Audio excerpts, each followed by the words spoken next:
Hi, I'm Greg. I'll be playing a bugbear ranger named Skataki Skato.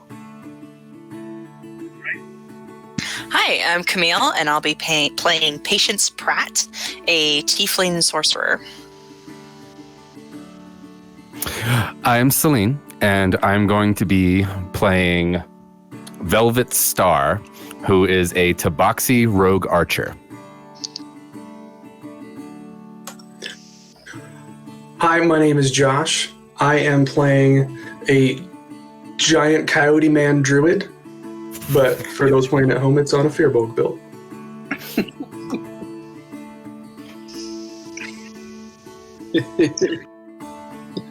Hi, I'm Dandy.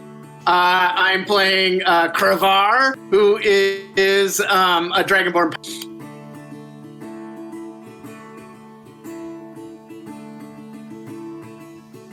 Hi, I'm Brandon, and I'm going to be playing Barosh, aka Barry, the half-orc barbarian. Yeah, so I am playing Patience Pratt. Patience is a 30-year-old adult tiefling, slightly above average height, average weight, but has kind of these long, if not especially nimble, fingers that she's using to turn over the pages of the book. Her eyes and hair are both a charcoal black, and like most tieflings, she has no sclera, so it's all just black. Her skin is a canyon red, a vermilion tone, much like the desert surrounding them. Her hair is pin straight and long, but she ties it back in a braid. Her wide-brimmed straw hat sits over the back of her chair as she is continuing to read. She has short little horns that only go up about 4 inches and would normally stick through the little holes in her hat. She wears a pair of riding, they're kind of these neat riding skirts / pants that they had in the 1800s with their like buttons down the side, so you can turn it into a skirt to be more ladylike or turn it into pants so you can ride a horse. And yeah, a rather studious young woman that has a medallion hanging around her neck. And that is what you see when you see Patience Pratt.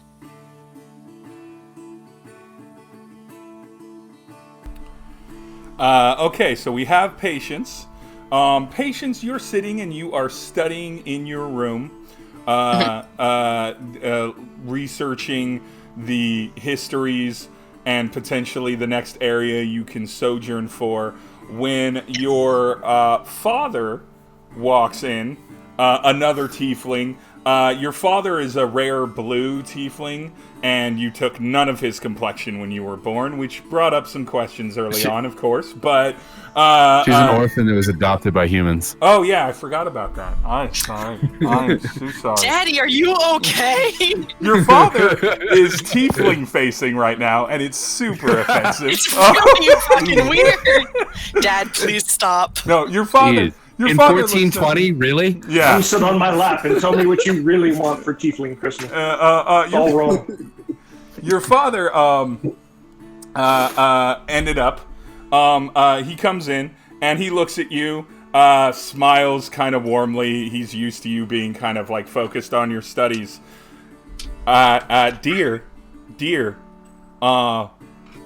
Are you forgetting what we talked about yesterday that you would be doing today? Let's see, I've got another hour of reading this book, and then I think I'll switch over to doing more cartography. Then I think I was going to hit the library again and probably pull out another couple of scrolls. So, no, I don't think I'm forgetting anything. She goes back to reading. Sweetie, there's a carnival in town, and you had agreed to go down there with some student assistants and set up a booth to get some more students from the area interested in post-primary. A lot of them just go into farming or like pick up a bladed weapon and just start killing randomly, and that's very exciting. But like studies are important, and we talked about this, and you were, he pulls out his timepiece, supposed to leave 30 minutes ago. Did you get any of that pre-set up last night so you could leave a little later? Like, looking hopefully that this one time you actually were on time about things and planned ahead? Well, I have my pack ready to go as always, so surely that's got to count for something. It does count for something, dear. All right. I'm sorry, Papa. I'll head out. I'm sorry. I'm so sorry. I'll go get it together. I'll be right there. I'll take them, and it'll be the best carnival ever that will attract the most students ever. I promise. Well, the student assistants already took the materials down, so just show up there, put on that face, and let them see how wonderful your life is, and see how wonderful a world of education can be. And so, with that happening, and of course Patience running out the door, rushed as usual, we then turn to the wonderful, we follow it down the hill, we turn to the wonderful front of the education building, kind of follow it down to the hill, down south a little bit. The education building, the post-primary education building, is on the far west of town. But we move south a little bit to one of the large bodies of kind of fairly shallow but usually fresh water, and a nice little farmstead right there with a nice, friendly-looking old lady. And that old lady is taking her these dead small varmint rodents from a very large bugbear that is easily twice her mass and everything, and she's like, "Oh, sir, thank you, Mr. Scotto, for giving us getting rid of this trouble of rodents and vermin we've had here this past heat season. It has been so hard, and we are terrible at hunting, even though we've farmed all our life, and this should absolutely be a skill that we have." It's tragic. Sir, It's the least I could do for Patience. She's throwing enough business my way. I don't mind doing a freebie for her folks. No. We can't let you go with nothing. We can't let you go with nothing, sir. This little old lady starts fishing around in her little pouch. Skitaki, will you roll a perception check real quick? Well, I remember what my dice are. Perception, 3. 17. Not bad. Okay, so you see this poor old lady does not really have a copper to spare. The farm section is pretty dilapidated, and everything. And while you're talking with her, you see Patience just beelining down the hillside to get to the other side of Water's Wealth, where the carnival inevitably is going to be, and everything. And so the old lady pulls out like 5 copper, and she's like, "This is all we have. This is all we have." Miss, I appreciate your generosity, but I've got to catch Patience. She's running down the hill. I'll come back later, and we'll square then. Don't do this towards the camera. Don't tell me what to do. You can do whatever you want towards the camera. I'm pretty sure I marked this unsafe for children, so it's fine. Children hate hands. They do hate hands. Kids hate hands. So you both mosey your way toward Water's Wealth. On this journey here, you can see that there is a rotund gentleman that is yelling inside of what, for all intents and purposes, isn't quite a tavern or an inn. It's more like a motel. All the rooms sort of face the street, and it's not the nicest one in Water's Wealth and everything. And he looks exasperated and just frustrated as he tries to explain. Now, Star, was it? It was Star. Star, I want you to understand that when you agreed to pay a certain rate for the room, you didn't ask that there would be certain amenities that you have now described to me as being necessary for being in this room. It is a normal room at a reasonable price, and the kinds of things you're asking for, I don't even recognize some of them. That would be Star. Star, you are mid-argument with the person that sold you essentially a Motel 8 hotel room. I was under the impression that I had reached civilization. I'm a little bit confused at this point. There is literally an empty room with a sack in the middle of it. Now How am I supposed to sleep this? Admittedly, beforehand, that's where we kept our special elixirs and potions for random wanderers to find. But since you wanted the room, we moved those into our room in something called a safe. I don't know what you store your valuables in. A sack does it in an empty room every time. However, we are civilized, sir. This is civilization. Now, there are nicer rooms, but they're going to cost a bit more coin. And they're not at my establishment. My establishment's for the normal folk, who are plenty civilized. At bare minimum, I'm at least going to need a box with some sand in it. Are you? Hold on. First GM question of the thing. Are you implying to me that Tabaxians use litter boxes for their bathroom? Understand, that will continue to be a thing heretofore for all Tabaxians. I think it's too late. He's already committed. They've already committed. No, that's... Yeah. And he's like, well... It's canon. It's canon now. Oh, I'm not going to shit on the floor. Yeah. There is an outhouse right outside of your door. I know you know it's there. We can all smell it. And he's like, fine. I will get you a box. We got sand aplenty in the deserts. So we'll just head out of town a little bit, get you plenty of sand, and then we'll get you a box, and I'll find like a pile of like bathrobes and real warm shirts that haven't been washed in a while. Is that what you want to sleep on, sir? That'll work for me. I'll lay a bedroll on top of that. What do you think, Camille?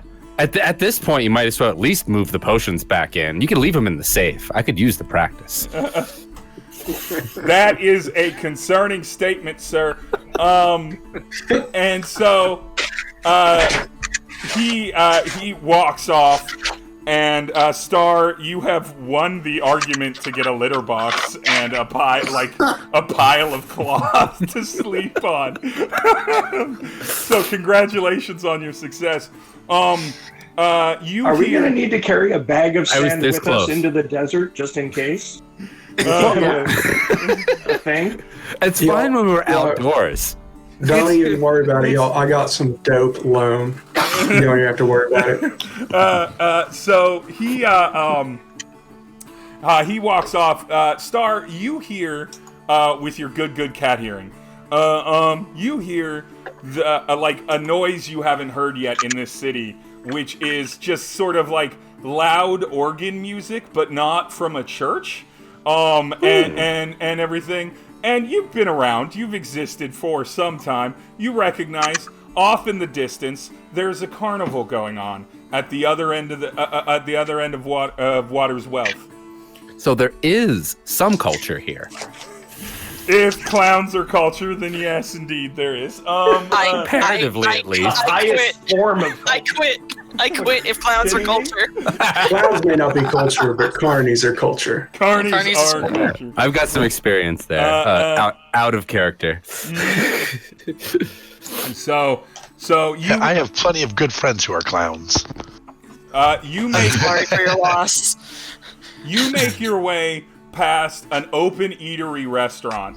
At that restaurant is is one person sitting on one side of kind of the patio seats, are one humanoid, and another group of people all sitting on the opposite, as far as they can sit away from them, side.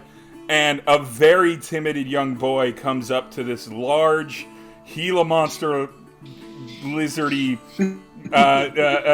just terrifying. So there are lizard folk around, but they look like much more reasonable as they like they're smaller, they're quick-eyed and everything, and so they hand him this bowl unasked for of just like raw meat cutlets. And they're like, "Sir, would this be what you would want?" Dandy. I'm just gonna grab the bowl and just kind of like mean I am, like the man with no name, close up shot. I'm gonna toss him a copper, and I'm just gonna face first into that bowl. Into that bowl. So I would like you to roll a charisma check. Excellent. All right.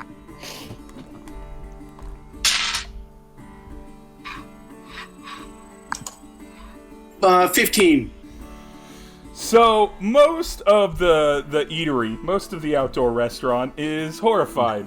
And so the owner comes up. The owner comes up and just simply like looks at you, and you're face into the bowl, right? You can't see him. So Yeah, it's noisy. Food is flying. So he sits for like a little bit, standing there, kind of shuffling, and then bravely, because you rolled a 15 in charisma, thinks that it is okay to tap you, and gently taps your shoulder while you're mid-bowl feast. I'll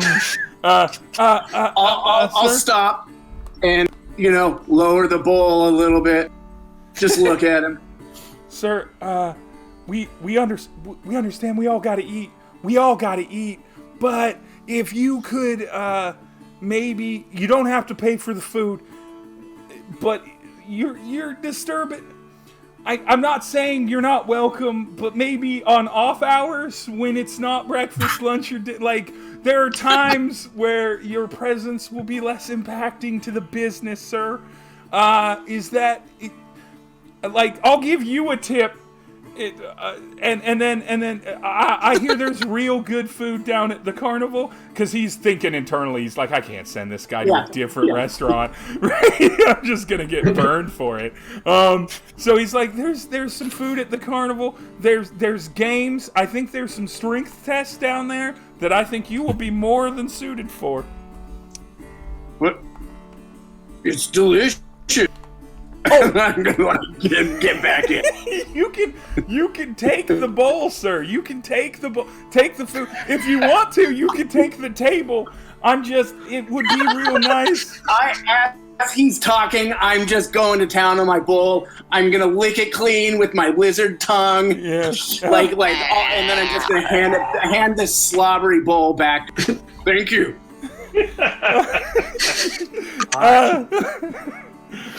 Thank you, sir. And he just gives you a silver piece. He's just like, thank you. Now please leave. Please leave. I'll shrug my shoulders and trudge off toward the carnival. All right. So we move to the carnival. And at this carnival, there are too many children, is the only way anyone can describe it. Water's wealth. Like every carnival, there are just kids screaming at the top of their lungs. No peace and everything.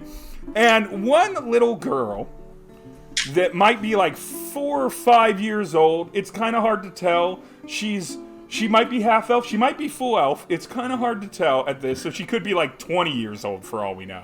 But she looks like a 4 to 5 year old.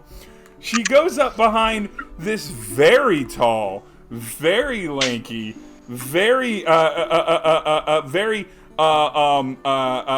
imposing figure for most, and she just reaches up. I just want to make sure. Josh, your character has a tail, right? Absolutely. Yeah. She just reaches up and just quietly, not aggressively, just kind of strokes the tail along with her hand, and then pets it, and is like, "Oh, doggy." So this is definitely a white elf. Oh yeah, it's a white elf. There's the touching fur, right? Unasked fur touching. Excuse me, you gotta ask permission before you do that, please. But how are you doing? I'm Trapper. You can.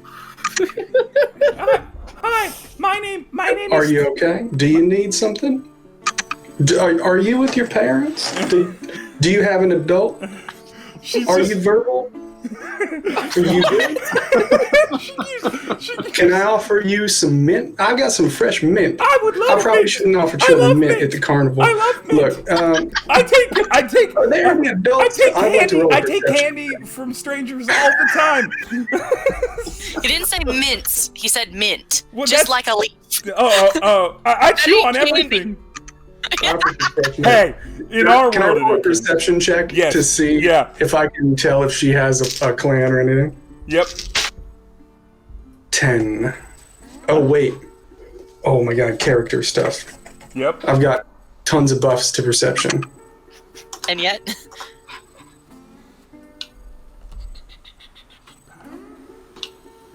These are the It's a long parts list. edited out for the YouTube. Oh my god.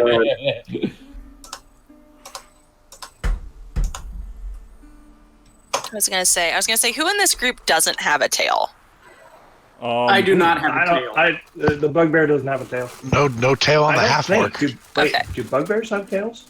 Maybe don't just know. a little bear They tail. might have little nub tails, yeah. I know Yeah. that had they're. never- I know bugbears are stupid and bad at hiding. That's the only thing I know about bugbears. Craig. What is my perception modifier? Bugbears.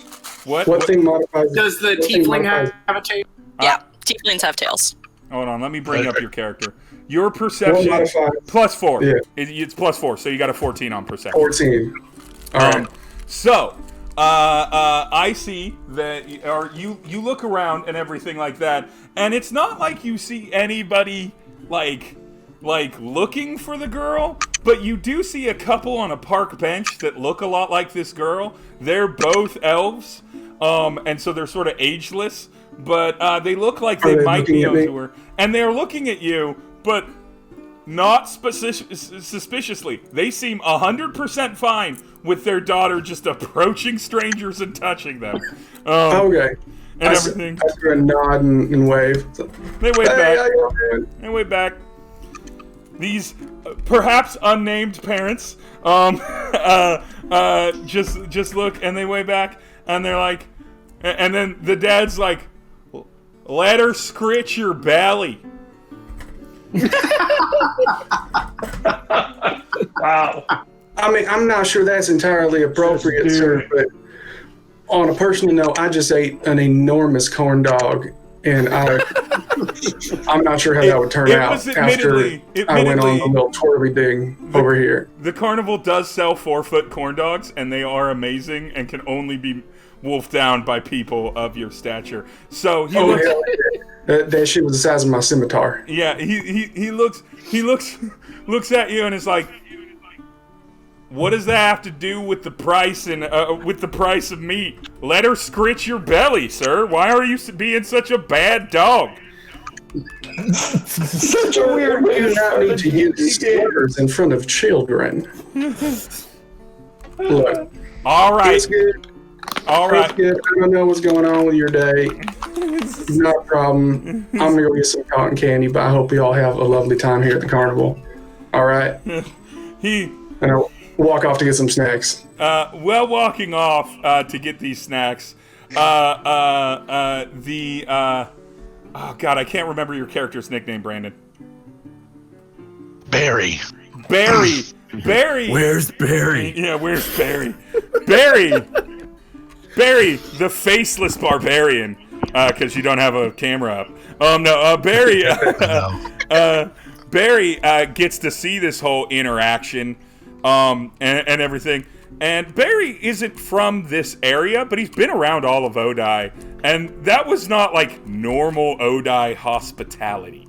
That was a jerk of an elf and everything like that. But he also gets to spot someone. How tall is Barry again? Just over 6 foot. He's not huge. Yeah, he's not huge. He gets to Compared to spot. the rest of the party. He's built like a brick shithouse, though. Yeah, he's very thick. difference. He's a thick boy. He's got girth, and that's what's important. Barry gets to watch all of this happen, but also see the tallest wolf, and unlike all of the rest of you, crazy, different sort of non-typical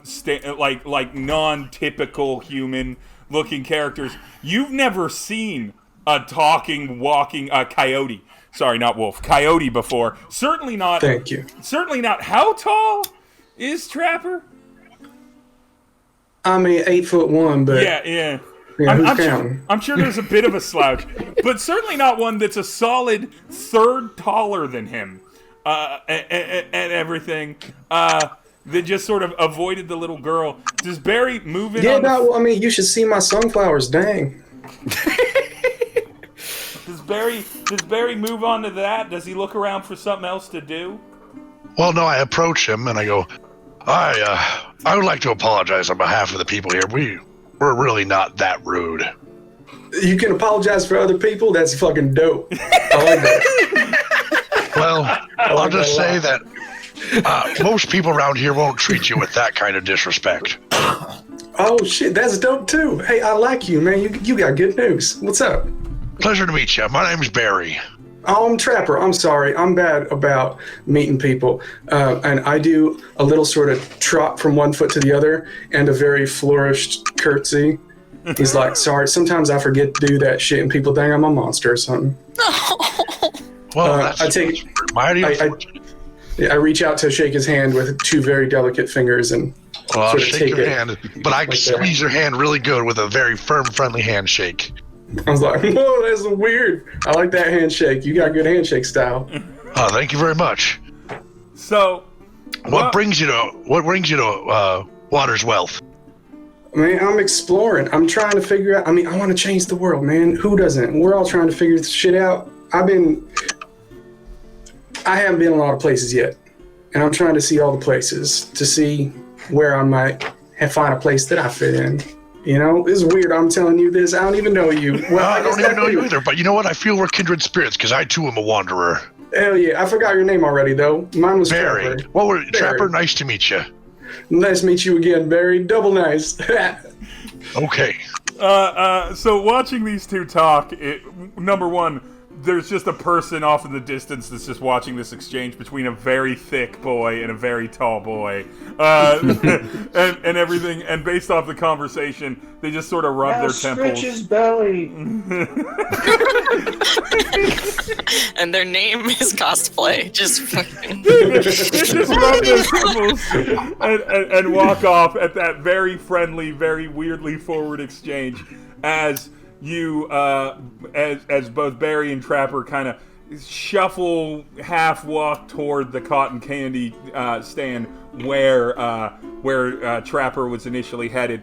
At that time, right next to the cotton candy stand, is a pair of very gangly, very undersunned, which is hard to do in the desert, but undersunned individuals with a booth and some parchment flyers, which seems expensive in this day and age.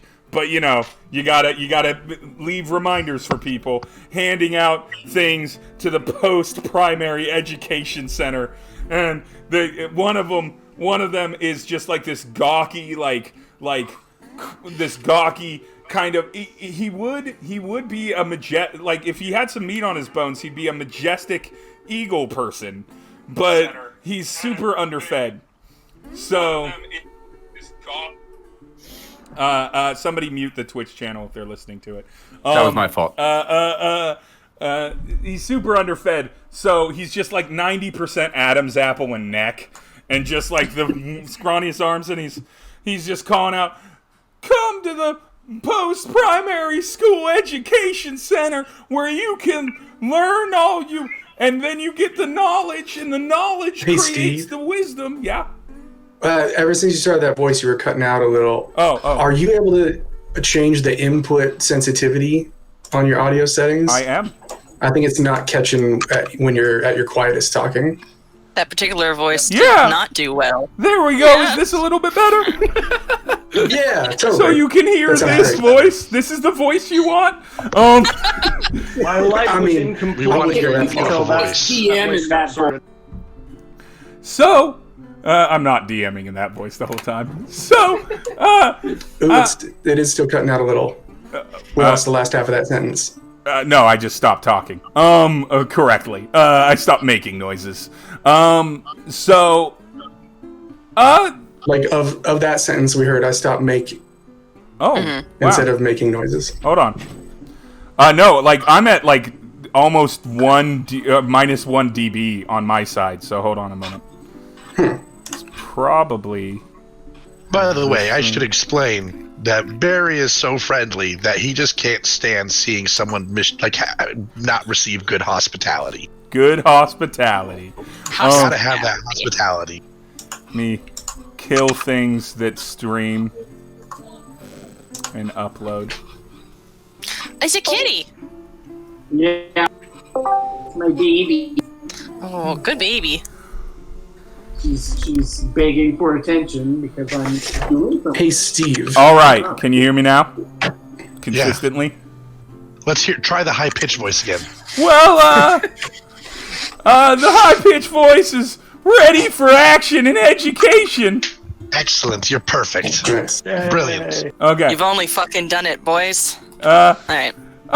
So remember to get your knowledge, which gives you the power to pursue your dreams at the Post-Primary Educational Center of Water's Wealth up on Western Hill.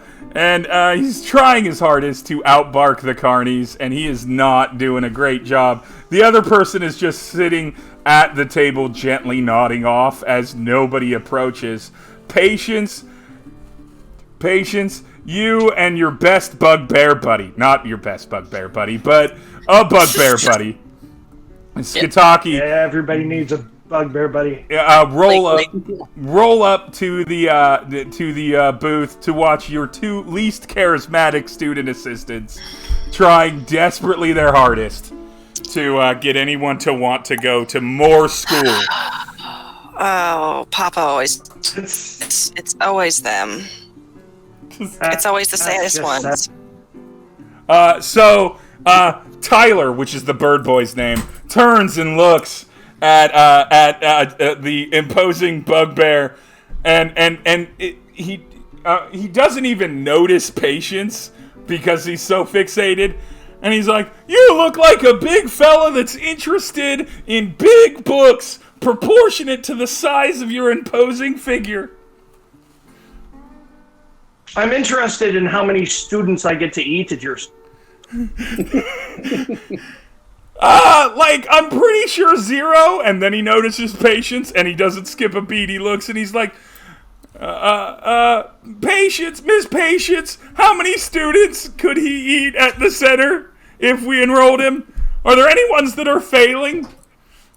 Oh gosh, I could think of one or two. I mean... Well, have you calculated the approximate size of student you think he would satisfy him? Because I'd really prefer one rather than a bunch. That's a clever story problem. Yeah. If you had one bugbear and let him into your school, how many chubby and skinny students could he eat if he was really hungry? Well, like, Fat Reggie's real dumb. We could lose him real quick. The GPA would go up a full 0.2%.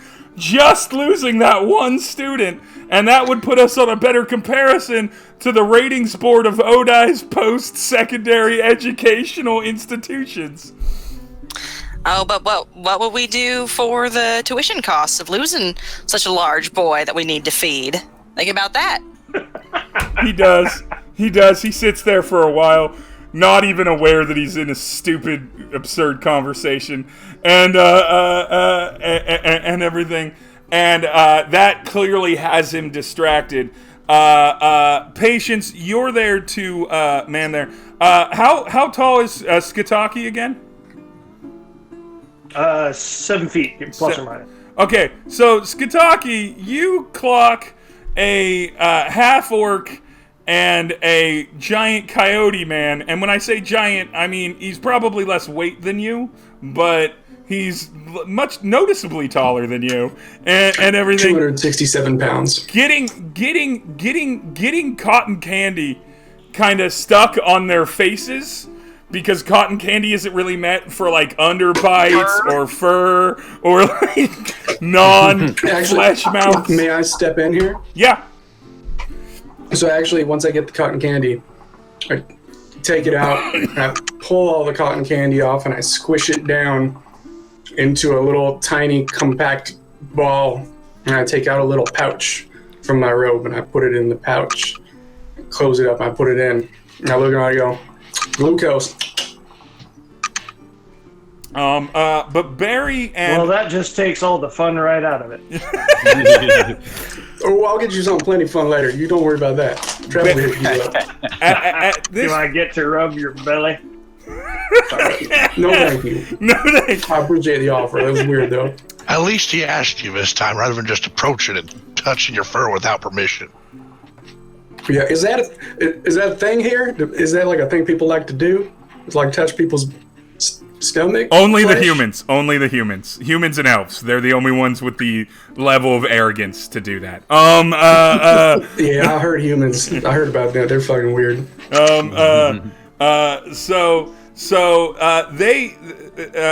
Patience, you are now surrounded in the least giant person is like easily more than twice as thick as you are. And then you're now surrounded in a land of giants, which is probably not the greatest look for the booth.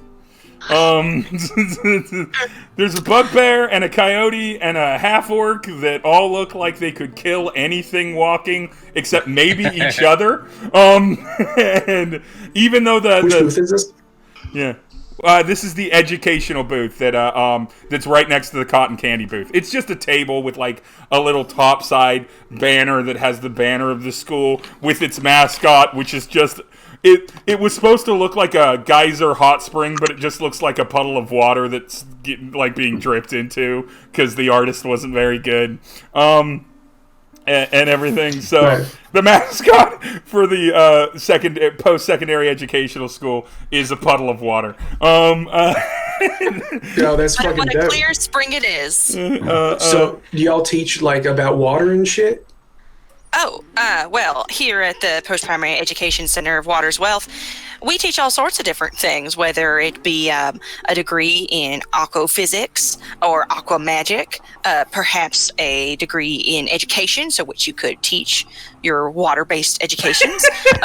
Of course, also we do mathematics, psychics, physics, all forms of the sciences, really. My personal favorite: archaeology, history, English, Aquan, Elven. Let's see. I think we were going to teach a course and she's just like kind of starting That to like sure is name a lot of fancy courses. words. Yeah, oh my Just, like, god! Which one continuing are to you name doing courses. today? Oh, well, today I was hoping I would get a chance to get out into the flats outside of town for a little bit once it got darker and a little less hot. But for now, I am... Oh, is this not the school? No, Waterwell. No, Oh, shit. I'm sorry, I misunderstood. I was confused too. Thank you for clarifying. You're teaching people later. Oh, well, I'm not a teacher per se. I'm a former student and administrator of sorts. But Okay. yeah, but I could definitely show you the school sometime, or perhaps. No, thank you. Okay. It's one of the I thought tallest. about going to a school once or twice, but I always got in fights. Oh damn! Does every school have like a pool on a flag? Is that the Is that- school flag? Does that mean you actually have a pool we can swim in? Not exactly, but it represents the gushing waters of knowledge and education that you can find at such a fine secondary post-primary education center. Oh fuck! I love metaphors. That's sick. I do want to swim in that pool. There's a part of me that just wants to hear just this. Just have them just let this conversation go on forever. But I'm gonna move over. Free me across because I'm just basically making Camille come up with all of the things about her backstory 100%. Can we get an applause for some water physics? Seriously. That was amazing. Awkward. You were on a roll there. I panicked. Across the way from that booth is someone that was drowning out Tyler earlier, starts his run-up before, again, it's a gentleman. He is dressed in finery that has been through a tough living, so it's very dusty, it's very dirty, it's very stained, but it was once a very nice waistcoat suit, and he has a nice top hat and a nice overly groomed, overly waxed mustache that connects into nothing. And he is standing on a soapbox, shouting to the crowd, "Step up now! Step up now! Young and old, men and women, any breed, any creature can do it. This, sir, is the test of strength. The test of strength, the ultimate to know if you can survive the great desert waste." Am I there? So as he's saying that, both you, Star, as well as how do you pronounce Kravar's name? Is it Kravhar or Kravhar? Kravhar. Yeah, Crab. I'm just gonna call him Crab most of the time. I actually chose it because I knew it would get nicknamed. So yeah. You and Star, from separate directions, are both approaching it, and obviously it's going to draw the interest of many of the crowd. But as lanky as I am, I have to assume I'm there to pick pockets. I mean, that's your character is your choice. Your character, your choice. Or just I mean, that was kind of me making my choice known. I'm at the back of the crowd for a specific purpose. Roll stealth. Roll stealth, Star. Perfect. Right. So, I guess that's a 13. So that would be a 20. A 20. All right. Gonna roll. All right. That seems good. It's very good. It's very good. That seems. I mean, if we're going in character here, then you may notice a giant coyote man who is staring at this guy's hat. He does. Bill clocks. I'm still trying to figure out the physics of the mustache connecting to nothing. Barry, is that a fucking kobold pelt hat? I don't know. It sure looks fancy. That shit's dope.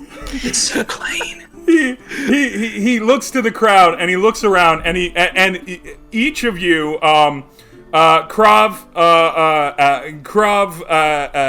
Maga. Krav Maga. Skitaki, Taper, Barry, you all see that he clocks you, but he looks over and he's like, young man, you in the back, you beautiful Tabaxian man back there, you, test your strength. We are in a land of giants, but I have faith that you, sir, have what it takes to show the whole world that you can conquer the great wastes of Litet. No, I'm good. Cool. If we win, do we get your hat? He looks at the half-orc, and he's like, if you knock the bell right off of this strength measuring contraption, sir, I will give you this hat. Oh, okay. Oh shit, he's giving the hat out? Yeah. So the strength test is open. Star, because you rolled a 20 in stealth, just melts back into the crowd comfortably. Comfortably. And he is left with apparently Barry and Trapper, who are super interested in his hat. A number of looky-loos that are looking at Barry and Trapper, and then that one little girl that had grabbed Trapper's tail is like slow creeping up behind Scotto and Scotto to pet, and of course he also clocks Krav as another big giant guy. So which one of you rush up first to do this, or approach first? I guess I'll go do it. I'm going. All right. All right, who has the faster speed? We're all 30 movement speed. Essentially, nobody's like a halfling or like a tortoise creature. So, I am going to roll a d4. Thought about it. And once I find one of my d4s, there it is. I'm going to roll a d4, and I'm going to assign you numbers before I roll. 1, 2, 3, 4. Okay. So they line up. Does Scotto approach it? Is he interested in the strength test, or is he just nonplussed about it? I could use a hat. Scotto, you should do it. Yeah. I'll walk on up. So Peer pressure. My kryptonite. All right. So some of the audience who recognize you because you've been around town for so long, they're like, "Yeah, Scotto the bugbear. He's gonna blow this thing up." They don't know what they mean by that. They're just very excited to see it hit very hard. And everything. Has originated in Water's Wealth. I think Patience takes like a badge that's got the fucking post-primary education center of Water's Wealth image on it, and just kind of stacks it on his back like, "You got this, bud." A little bit of branding, NASCARing him. So you go up to the thing, he hands you a mallet, and he's like, "Test your might, Mr. Bugbear. I hear the crowd calls you Scotto. I hope you don't mind if I call you that as well. I'm honored to meet you and honored to have you try this wonderful strength tester." And so he hands you the mallet, and he struggles with it. I lean over to Barry, and I say, "Is that not how names work here?" Or I don't know. I don't know what's going on. I thought he was going to offer me the hat. Now I'm fucking grabbed. I'm a little nervous. I thought the hat was mine. I think you got it. This dude don't have a chance. So he's big though. The mallet has some heft to it, but it's honestly not like nearly as heavy as a number of weapons that you yourself have held in the past, Scotto. It's easy enough to manipulate. Roll a raw strength check. 18. 18. All right. So the little weight bell on the thing goes up the carnival game verticality that measures strength. It goes past weakling, past everyman, past pugilist, and it gets all the way to the second highest, which is badass. And badass is just written in like chalk over whatever was on there. They scribbled that out with like they scratched that out and they wrote badass on the wood. And so you got to badass, but you did not get to ultimate badass, and you did not hit the bell. And he's like, "Sorry, sir, there's not always a winner. Next, would it be no hat for the insight? Would it be you, my large drag lizard scale man? You big scale man, will you?" And you just he puts this guy's racist. He puts the mallet down in front of Krav and just steps back a couple steps instead of handing it to him, and everything. And he is clearly uncomfortable just by Krav being there. I'm gonna heft the mallet, kind of like give it some spins, And then I'm just going to wind up and smash. And that is 19. So. No, 20. Sorry. I add 4 to strength. Yep. A dirty 20. A dirty 20. A dirty 20 it is. So the dirty 20. The dirty 20 happens, and yours blows past weakling, everyman, whatever I said the third one was. It gets Pugilist for some reason. I don't know why I picked that. That's a good pick. Pugilist. And it gets to the bottoms. It gets just past badass to ultimate badass, but it does not quite ding that bell. It does not. It just fails to hit the bell. And he's like, "Well, clearly you're a stronger man than the bugbear." I'm sorry. I don't want to disparage you, Mister. Oh. But. Like he did, Mr. Bear, Mr. Scato. Get real close and say, "I know where you sleep." Wait, that's the wrong accent. Damn it! This dude definitely ain't been barking long. He looks over and he looks over to the tall wolf and he's like, "Well, you look a little raw-boned, sir, but you might have the leverage that it takes to do what these two could not." I'm gonna roar at him. Rah! Lizard tongue, like flapping. Yeah, he wets himself a little bit. Chuck the mallet at his feet. Did you just call me raw-boned? Yeah. What does that mean? It means that you're a finely shaped gentleman for a coyote. But you're lanky. You're not thick. You're not thick like some of these other men. You're lanky. You're extenuate. You're ambulatory. You're like a marionette. It takes all kinds. What you want? Well, would you like to hit this? Would you like to test your strength on this wonderful not game? Anymore. God. All right.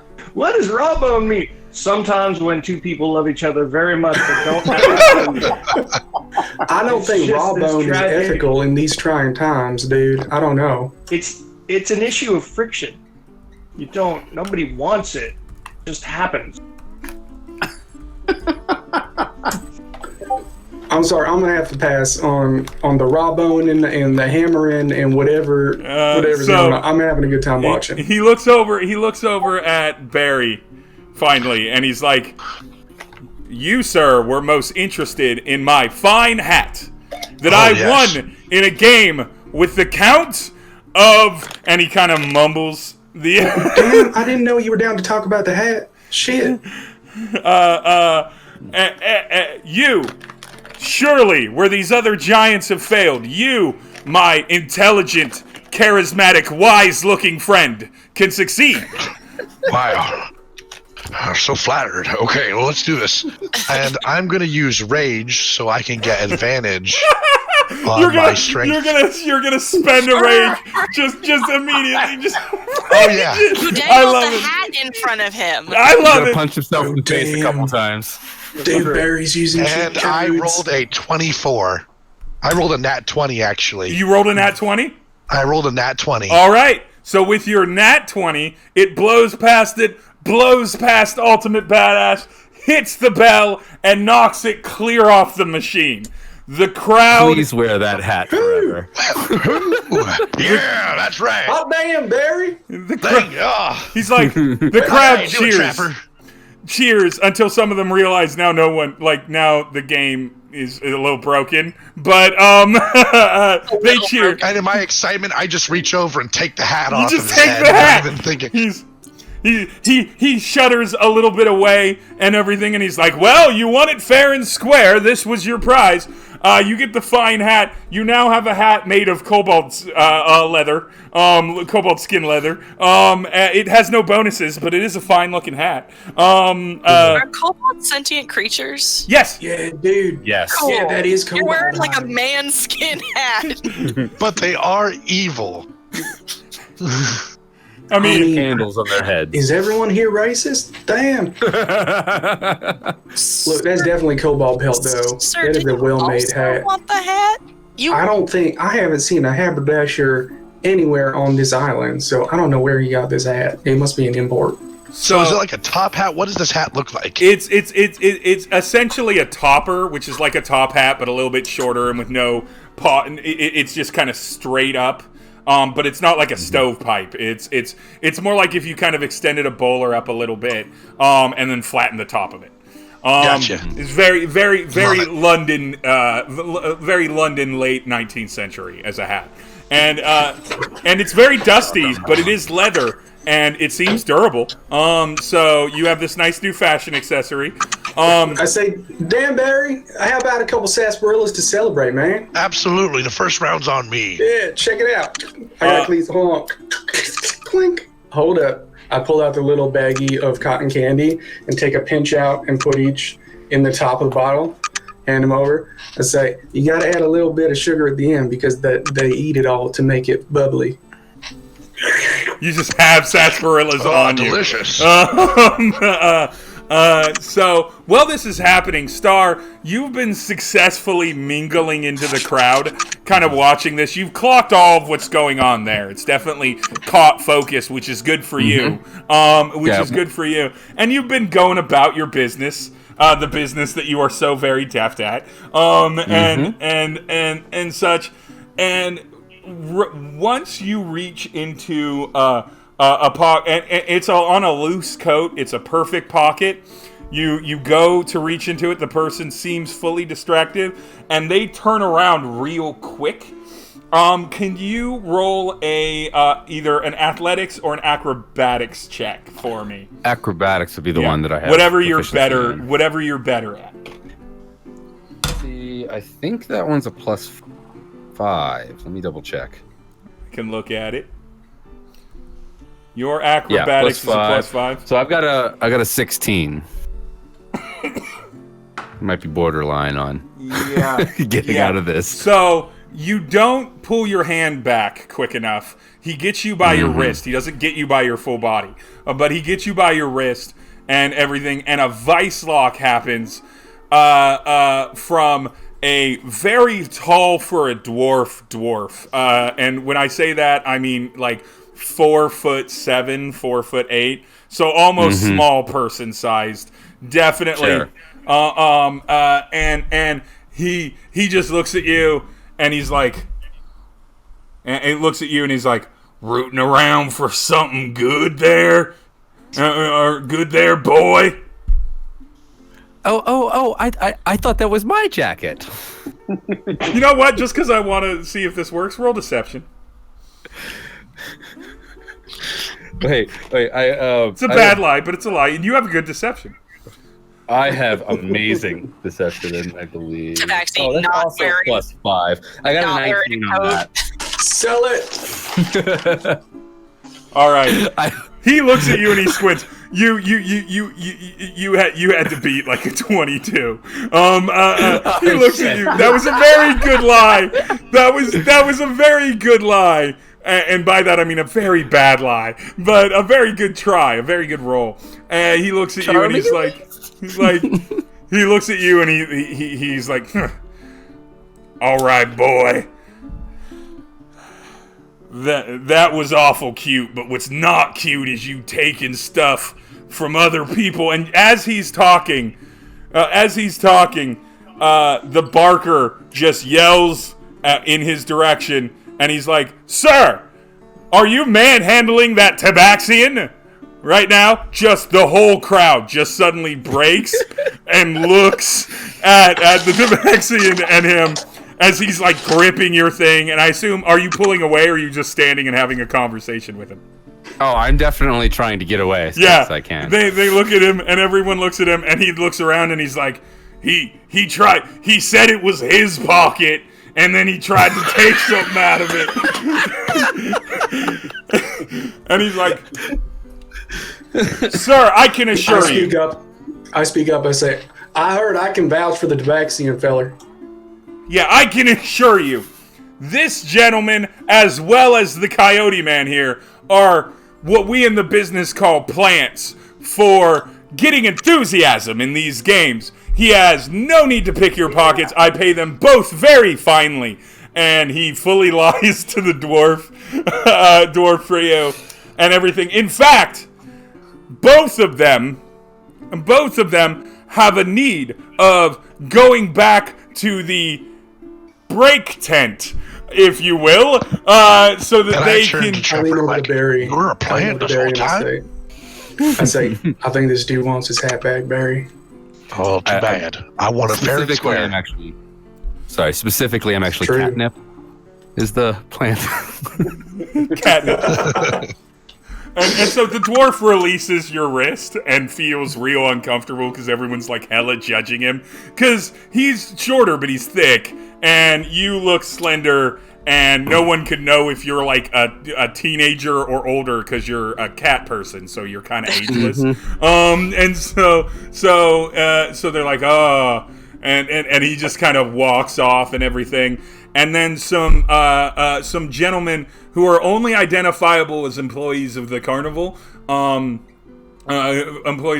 because they are wearing a kind of a checkered red and blue kind of sash. And everything. They're like, the boss wants to see you. If you would be so kind. Shit, he's got a posse. and are waving you back toward the direction of a tent, like a big top tent. It's striped and everything. Trapper, do you know these people? No, dude. Are we doing this? Do you want me to come along? Yeah, let's see what's up. Okay. I don't know. I'm curious. Star, do you go with them?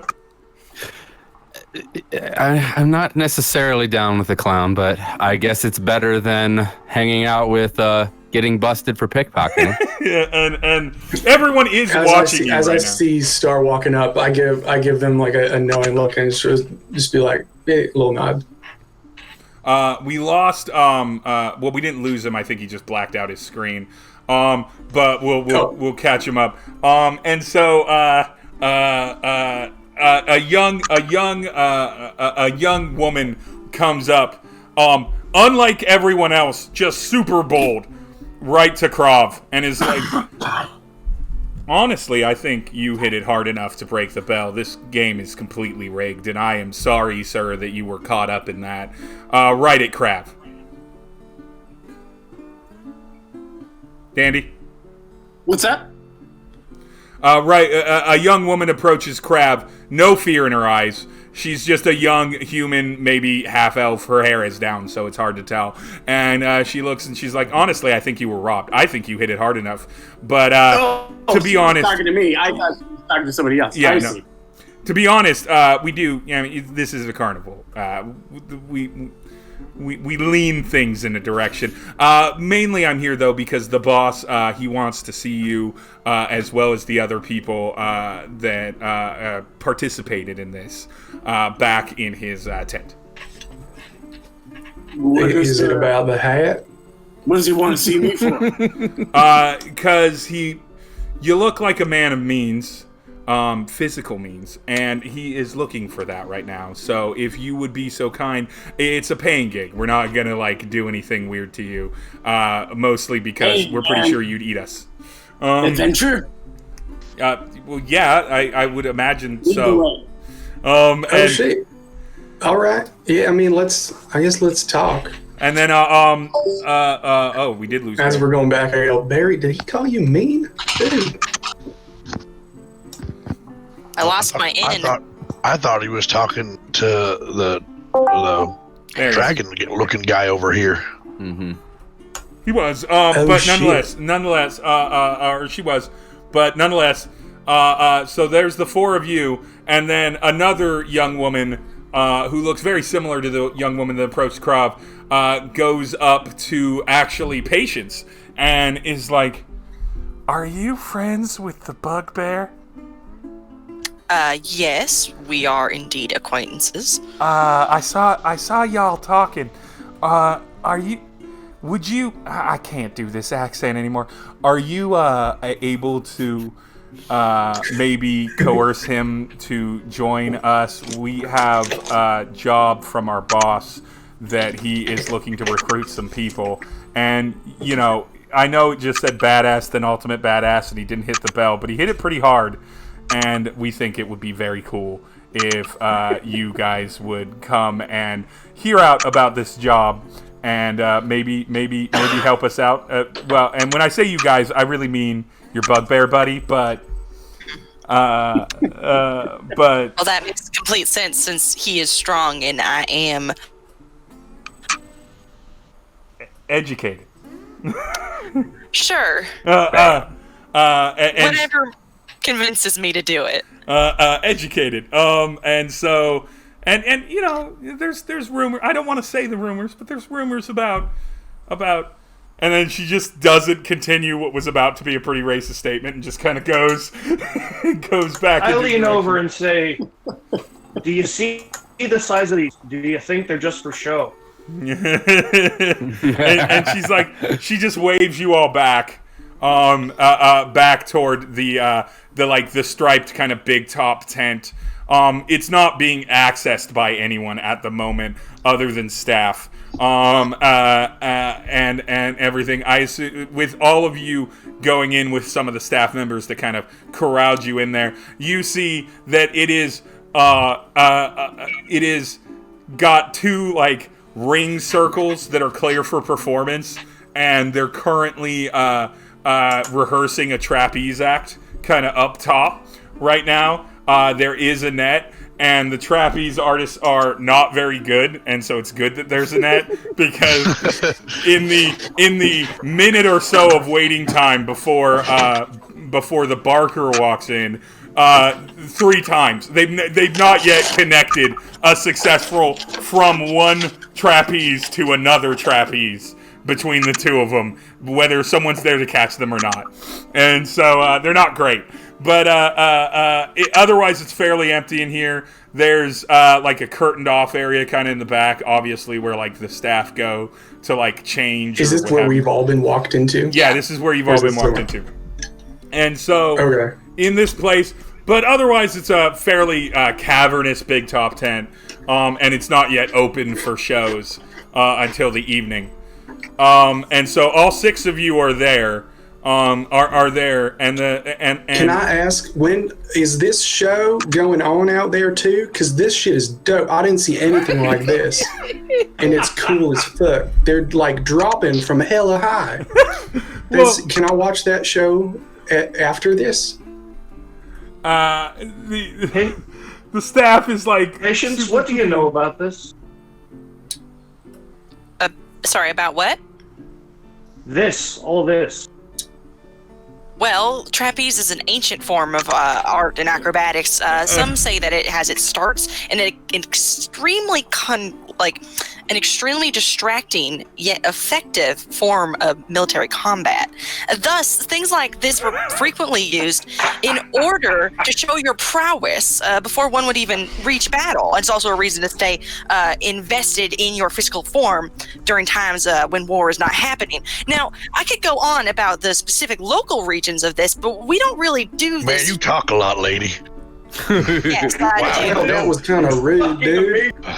I mean, I think it's kind of dope that all that kind of macho shit turned into this beautiful, graceful art form where people throw themselves off of platforms in the sky into nets. It's sick, and I'm into it. It's fascinating. Now, if you'd seen it when they're actually doing it properly, because you can see how he keeps reaching for that, and then there he goes, he hits the ground. This isn't even good trapeze? This isn't even Holy good shit. trapeze. That is correct. I'm into it. I thought from watching them that the goal was to power dive onto people by dropping on them. Like you were saying, this is a form of combat. Barry, whatever this is, I'm into it.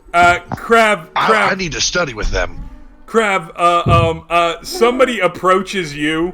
One of the staff members, Crab, comes up to you timidly with like a bowl of raw meat and just gives it to you kindly and just sort of shudders away before you can say anything else. They just give the lizard man raw meat in a bowl and just walk away. My favorite. Oh, is the swing diving not what you wanted to talk about? So I would say that your physique is probably better suited for other things. as you all are jawing about the swing diving, which by the way I need to write down swing diving. I need you to know you've created. You're gonna run into trapeze combatants at some point. I fucking hope so, dude. I didn't get to see the rest of the show. Who wants proficiency in what? No, I was saying, can I have proficiency in that martial art? In that trapeze martial art? In trapeze? Yes, you can. Yeah. Trapeze proficiency. No. In swing diving. Yeah. The martial swing distraction diving. technique. Swing diving for Crab. So Crab I turn to her and I say, "Oh shit, you know what I just noticed? I didn't even think about it. My name is Trapper and this is called trapeze. Are you sure this isn't what you were wanting to talk about? It's almost like you were made for it. We could call it trapeze. Arms. I'm sure you wouldn't have a problem grabbing onto that stick like they're having. I'm not sure if you could sell tickets to a show called Trapper Peas on second thought. Trapper Peas. Do you think because it's You're a funny one, Trapper. I like you. I like you too, Barry. Thanks, man. That was sweet of you to say. So, the carnival barker walks in while you all are talking about the ancient martial art of trapeze, the guy that was running the game. And he walks in hatless. He glances at the hat on Barry's head, but then glances away, mildly dejected by I tip it to him. And he looks at like a gentleman. He looks at all of you, many of you much bigger than him. He's a little shorter than Patience. And he looks at all of you, and he's like, "All right, you're all here. Excellent. Well, that's fucking deep, dude. Yeah, I'm not doing the Barker voice anymore. I'm inside. So this is anyway. So what I was actually doing out there is recruiting. We kind of slapped that strength testing game together real quick. We've had some... Yeah, I can tell the bell fell off. We can have some... we've had some... And all of you did very well. And you, sir, I don't know your name. And he looks over at Star, and he's like, you were doing some great pickpocketing back there. So I thought you might have Star say, I saw that too, man. It was real good. What? You were picking pockets? I do what I can. What can I say? Hey, never let a carny judge someone for some of the most classic arts of making money. So what we have is we have a situation where for the last few nights as we were coming into town, and then last night when we were settled into town, we had some thieves come in and take some of our more valuable props and our more valuable pieces. I'm not exactly sure what they plan to use them for. Like, you could sell them, I guess, and get money, but maybe they're looking for the safe. We keep moving it night after night to avoid them finding it. But what we'd really like is to hire some people to maybe potentially deal with this problem. One of our hand boys. Hand boys is a terrible name. One of our work hands. Fluffers. I believe they call it fluffers. Those are mouth boys. Those are mouth boys. Don't confuse. You have to earn mouth boy status. You can't just start it. You got to work your way up. First you're a foot boy, then you're a hand boy, then you're a mouth boy. Wait, mouth boy is higher than hand boy? Oh yeah. I really would think like you graduate out, like I can relax my jaw a little bit. It's a very just go to the hand. it's a very honorable position to be a hand Are you boy. saying someone stole your most valuable carnival equipment and you want us to go carry it back What equipment? The fucking octopus out there? No, not like more expensive not like than the octopus. This is the Gravitron 3000, dude. I don't know. I don't know what these rides are. There's a merry-go-round and a carousel and like some things. We've got these like heavy cement blocks with springs on them, and then we crafted like ducks. Do you and not have a kids like to be trailer on. that you could fit a Gravitron on? But what they took, Mr. Coyote, is they took Mr. Bramblepelt will do, but please call me Trapper. Mr. Bramblepelt. Mr. Bramble. Oh, or don't, I guess. Josh, do you have Bramblepelt written down somewhere? Yes. Okay, good. I was gonna write it down if you didn't, and you were just coming up with a fun name, and then that was gonna be your last name. My character is Trapper Bramblepelt. Contraption, man. So he looks at you and he's like, I'm sorry, Trapper. Trapper is great. My name is Bill Buxley. Good to meet you, Bill. He does a little hop and does a light horse curtsy.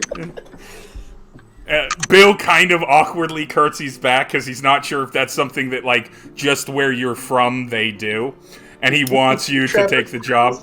I'm not talking about, like, the big rides. Or any of our, like, trained animals. I'm talking about, we have a harpist. Her harp was taken. That's a 300-year-old harp. We have that's just unethical. Dude, that fucking sucks. Yeah, we have a strongman. His strongman outfit was taken, and it was custom built. He doesn't know how to fight. He only knows how to lift heavy things, but he can lift the heaviest things because he is very big. He's like that guy, pointing to Barry, big, but like Trapper tall, because he's he wears different clothes to be strong. He has to have them custom made for his size. Nobody makes them, and he got tired of wearing just like sewn together blankets. I mean, clearly these people are in need. I'm all in for helping them. Sorry, At the remark on sewn together blankets, Trapper looks down at his own clothes and looks back up. The harp's at least 300 years old. It's been in the harpist family for that long, but it might be older than that. They also took, and this breaks my heart, I am the son of a son of a son of a son of a son of a son of a son of a, like, a lot of sons of carnival barkers. So some of these props date back 500-600 years, handed down through my family. And some of them, I'm not going to lie to you, are very valuable because they have certain properties that make our performances look a lot better than our talent would give. And so we are willing to pay a decent amount of money. Someone had told me that there was a bugbear ranger for hire, and so since I've only seen one bugbear in the neighborhood, I'm guessing it's you, sir, pointing of course at the one bugbear standing in the room. Skitaki, and pointing at Skitaki, and then and he looks over at Patience and he's like, well, I'm not, ma'am, I'm not sure why you're here, but are you skilled in the arts of recovery or murder? Oh, well, no, not so much murder, but I am skilled in the arts of recovery, and also I am a sorcerer. Oh shit! You don't work for the trapeze? No, I don't. I'm a historian of sorts. Remember, she worked with the pool people. the puddle. Wait, does this involve a pool? I don't think it's gonna involve a pool. Unless the hand boy. God damn it! The hand boy. He didn't say that any of them look like merfolk or anything, which would be real weird that they weren't, in the ocean. Mouth boy? I don't do pools. Mouth boy. I don't think there'll be any pools, sir. No, Mouth Boy's a swallower. Mouth Boy. Stop saying words followed by boy. Mouth Boy is understandably not able to see a lot while he's doing his work, so he's not very perceptive. But Hand Boy, the reason he hasn't graduated to Mouth Boy is he's not very enthusiastic, so he sort of looks around. Where's Tentacle Boy? That's my only question. Well, I mean, this is a circus, so I'm sure they have some animals around too. So I'm sure there's like a goat boy and Beast Boy. We used to have like half man, half horse creatures and stuff, and then we realized that was just a category of people here. So we were like, that's not impressive. Like most animals that can talk are currently talking to me right now. So Hell yeah, dude. You ever seen Takes one all naked? kinds. what? Yeah. I've seen a centaur naked. That's exclusively the only porn that works for me anymore. Anyway. Beautiful charcoal etchings of centaurs. I'm down for the edging. So back to the matter at hand. The matter at hand, boy. Gotcha. He saw them go off. He didn't get a good look at them, but they all seemed bipedal. And there were some horses that they hopped on, and then they ran off. They ran off off property, off to the kind of the northeast, a little bit along the northeast, past that big giant farm, and then he couldn't track him from there, so because he was busy with the hand stuff, and so like he's not super professional, but like he gets the job done. So yeah, we are willing to pay a decent amount for this. And absolutely would greatly appreciate your help. We do not want to involve the authorities. They don't tend to like carny folk, the authorities. Roger that. So are you interested? I mean, we can talk price. We can talk. sounds like fun. I'll step forward. These thieves have no honor. I will. Yeah, how much you paying? I'm always looking for something to do. I could spare a quick, I don't know. Well, damn, dude, don't start out by lowballing me. Do you know how negotiation works? That's what I'm supposed to do. Then you come with a counter offer and we meet at the middle price that we both knew what was going to happen. Now I'm starting with 5 gold for you. Everyone else, good. 15 gold. Everyone 15 gold. You, Coyote Man, 5 gold. That's where my starting ask is for you. If I could also ask for something else along with that 15 gold, I would just love just like a little bit of time with, say, the harp and some of the other older pieces. Not to keep, just to investigate and document. Roll persuasion. Okay. I have a +4 to persuasion, so perhaps. Oh, fuck me. The first die I roll, I throw it immediately on the ground. You know what? I'll get that one later. I have more D20s. I have more D20s. I don't need that one.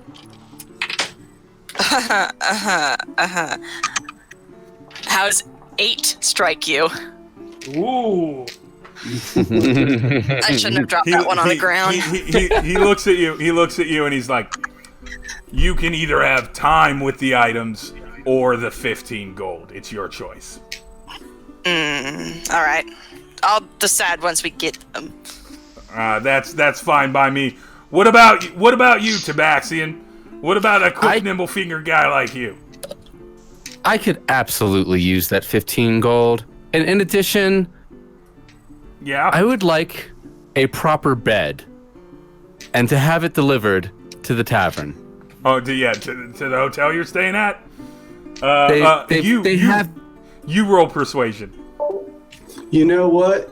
And here we go. As long as we can clarify that you were joking about shortchanging me, we'll even take care of moving that bed over there. All right? As long as we can borrow like a trailer for it. All right. That works for me. What was your persuasion roll, Star? Let's see.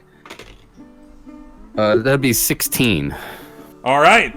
And he's like, I could do a bed. I could get a bed over to that. Like, and he's like, I'll have one of my staff members arrange it and then coordinate with y'all when you come back. Obviously, Big Scaly's in over there, and I like that. He notices there's you got a bit of dead something hanging from your teeth there, buddy. What? Oh, I'm just gonna slurp it down. Oh God. He's like, oh. Lady in the Tramp style. Delicious. He looks over at Barry, and he's like, Well, I'll do you one better, sir. I will double your fee if I can have my hat back. make it 40 gold, and we have a deal.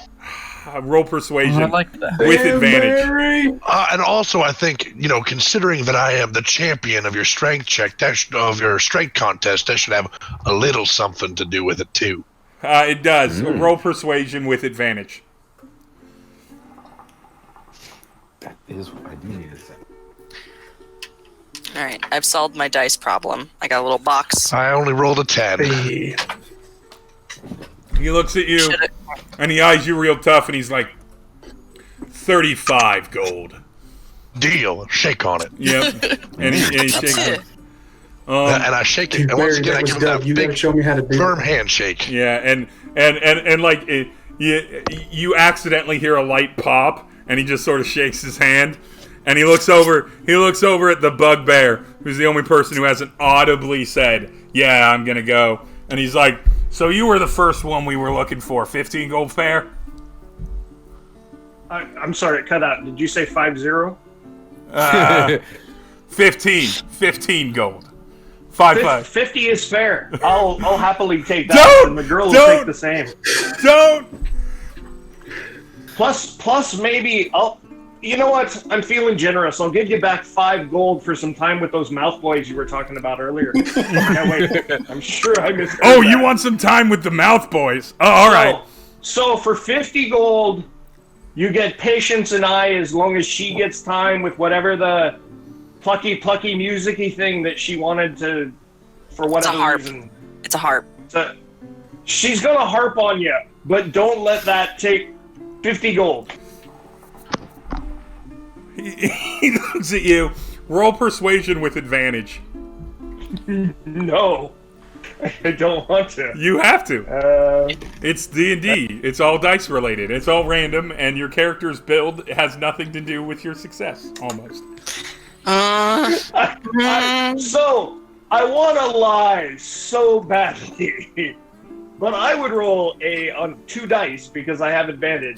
I rolled a 1 and a 4. No, nobody is surprised about that.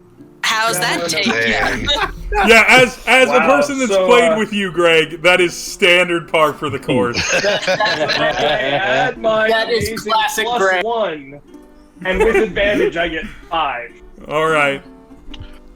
Greg is the only person I know who's rolled horrible in his own system. Oh, it's terrible.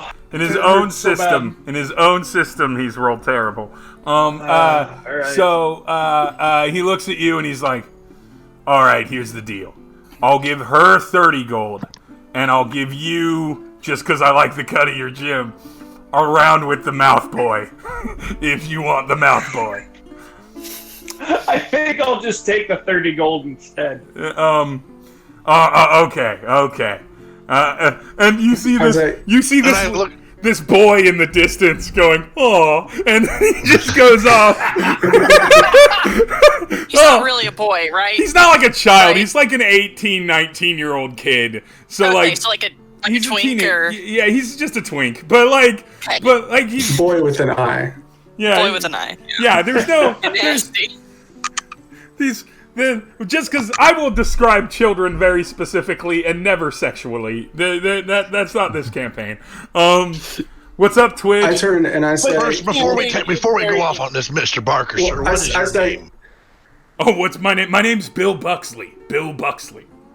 Well, Bill, I take it you're an honorable man. I don't want to get any blood on your hat, so I figure, can I trust you to uphold our deal, and I'm going to leave it here with you. Yeah, roll insight.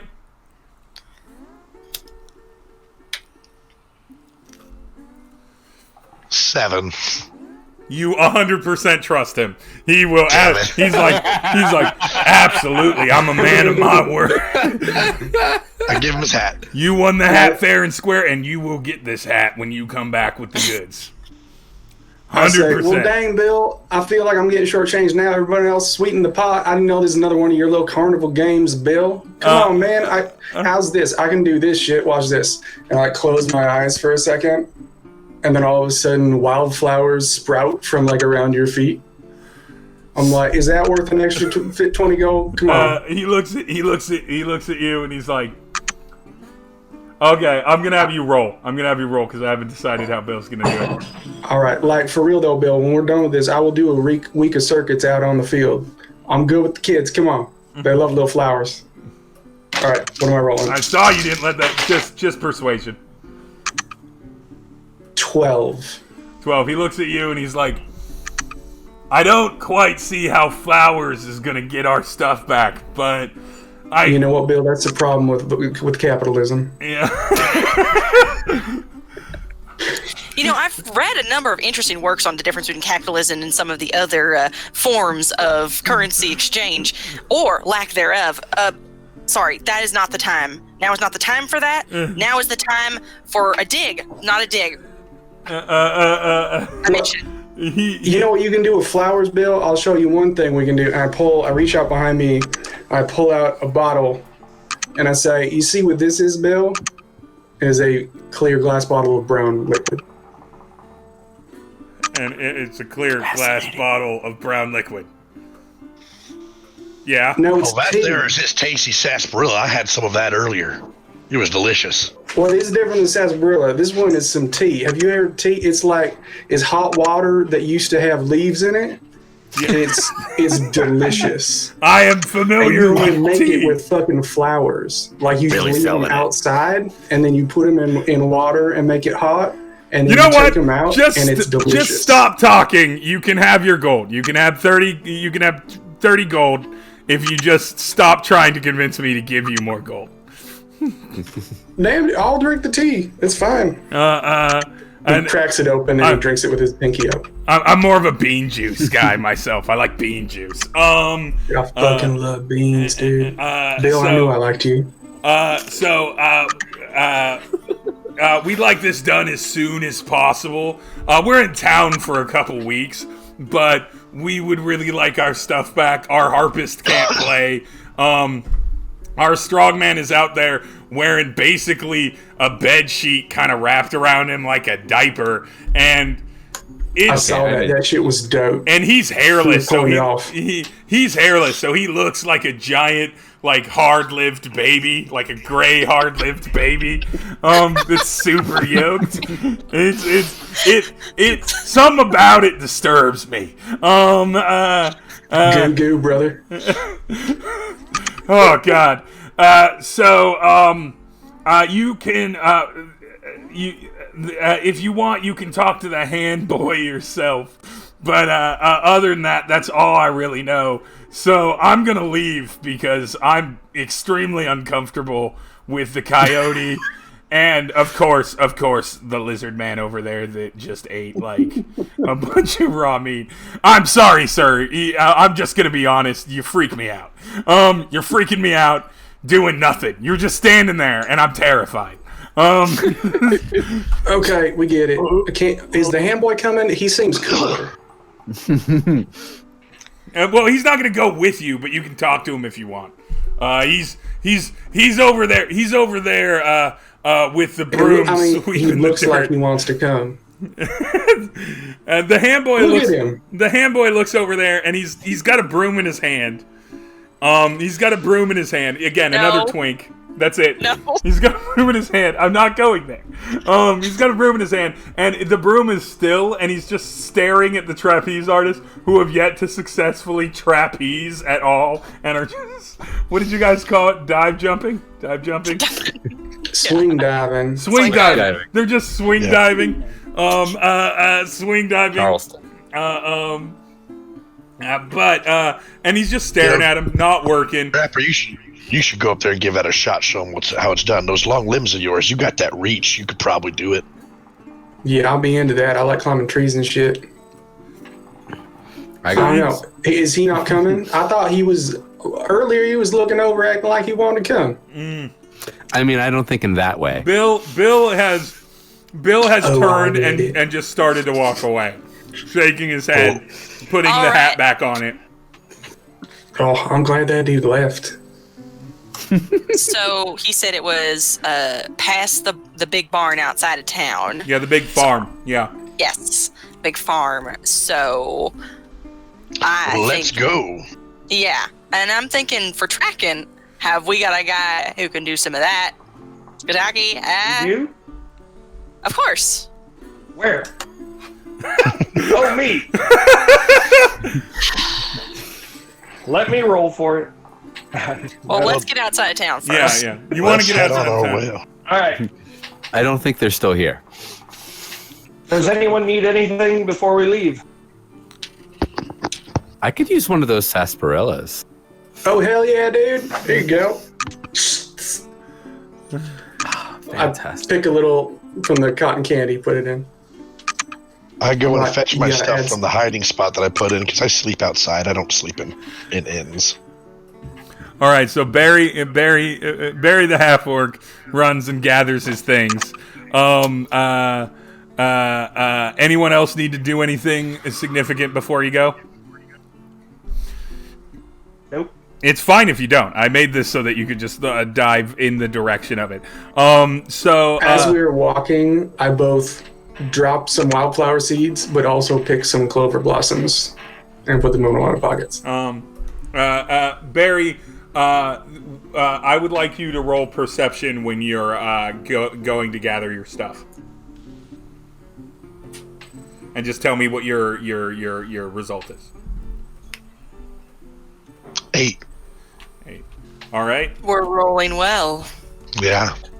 All right. So You gotta get the low rolls out of the way now so I can have the high rolls in combat. That's how it works. Yeah, that is That's how true. that works.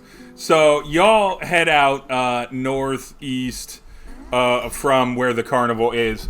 There is a little farm, or there's a clock tower in that direction that pretty much tells time for the bulk majority of the citizenry, and it is a solid 1 p.m. in the afternoon right now.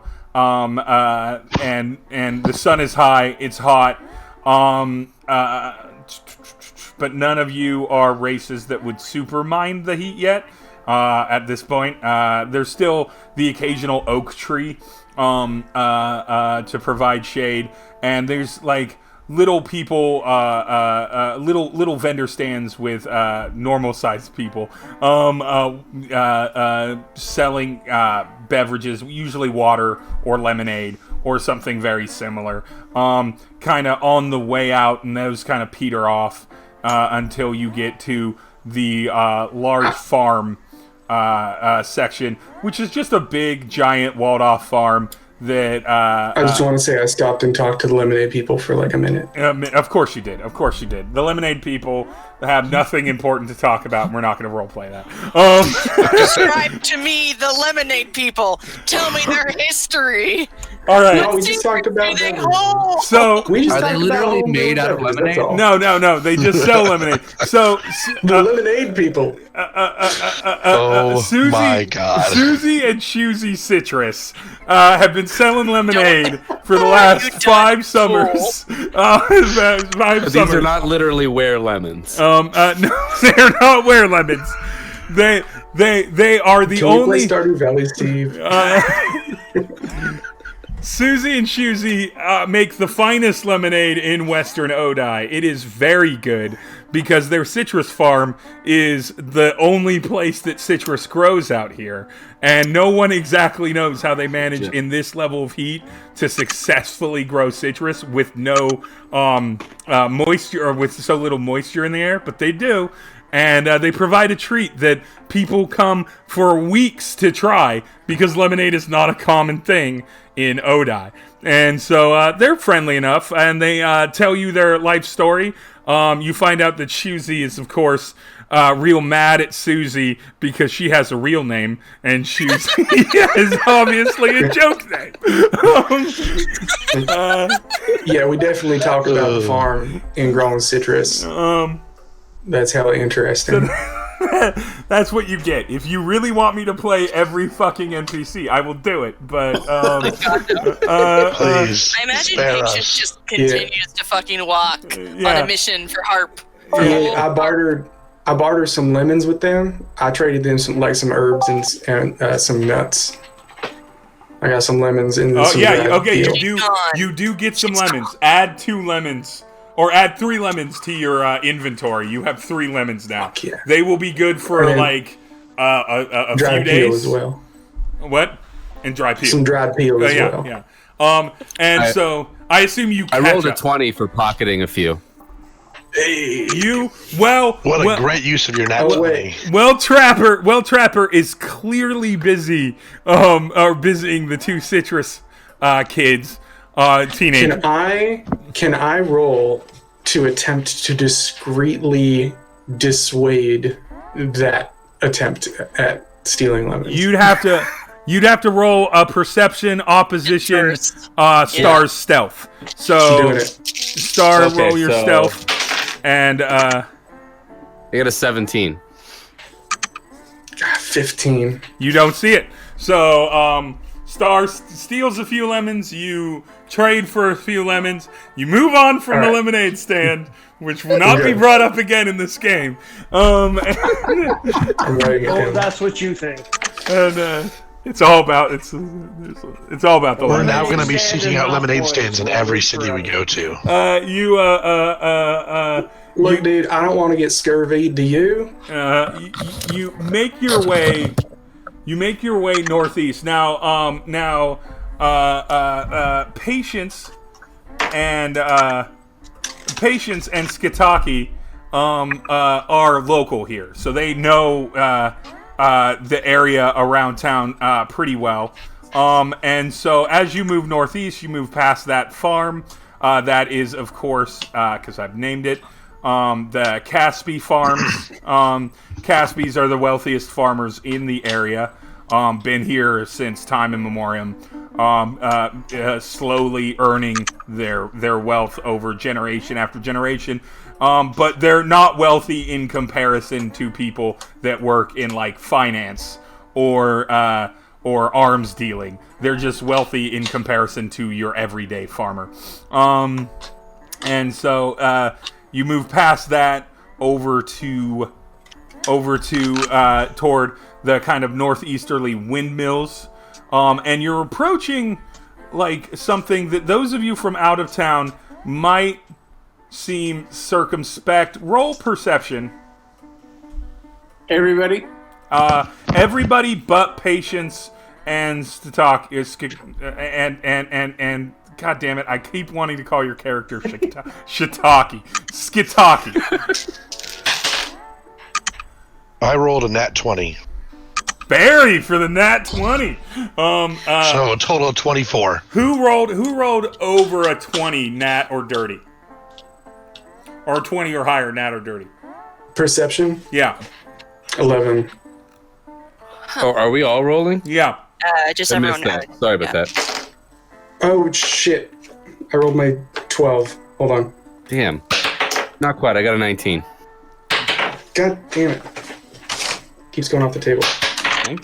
Gotta get a little box.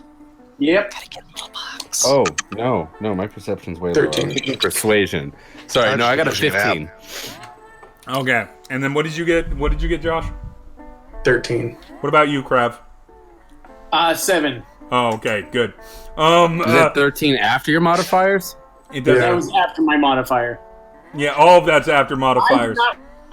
And 9 plus 4. Yeah, I was about to say that's low. Okay, so only Barry notices, and maybe it's just because he's traveled around so much. That campsite that you approach, and it's like a city camp tent village, is a little strange. Number one, because there's plenty of room closer to water in this neighborhood. It makes very little sense that they are not by any of the springs. They're not even on, and like the grass has begun to dissipate, giving back to the desert and the kind of gritty sand / stone surfaces of this area. And you notice that they are not only are they it's a little weird to see such a large like tent encampment. They're arranged in such a way that it's a very defensive, like orderly, structured that you've seen in travels along like moving military camps and such like that. The people that populate this, as far as any of you can see, are what are they called? Why didn't I not write this down? Are Kenku. So they're like, there's nothing but Kenku there, which is also strange. Ooh. Because so far you've seen in this area lots of mix. But it's nothing but Kenku, robed Kenku in light armor, just sort of walking around. You're like like they're off a little bit off the main path and such. But you clock that, Barry. Do you say anything to the rest of the group? Oh yeah, I let everyone know that like this seems strange. They seem poised for combat. Yeah. I'm gonna cast detect. Detect good and evil. Say, Barry, you gotta cool it on that race shit, man. Oh, pardon me. No, it had nothing to do with them being the Kenku. It had to do with their formation of their tents. Look, they're set up to keep outsiders from being able to see in. No shit, I hadn't noticed. So, Rob, that's cool. You cast Detect Good and Evil, correct? Yeah. Krav, when you cast Detect Good and Evil, you sense some pretty dark shit coming off that encampment. It's not visibly apparent.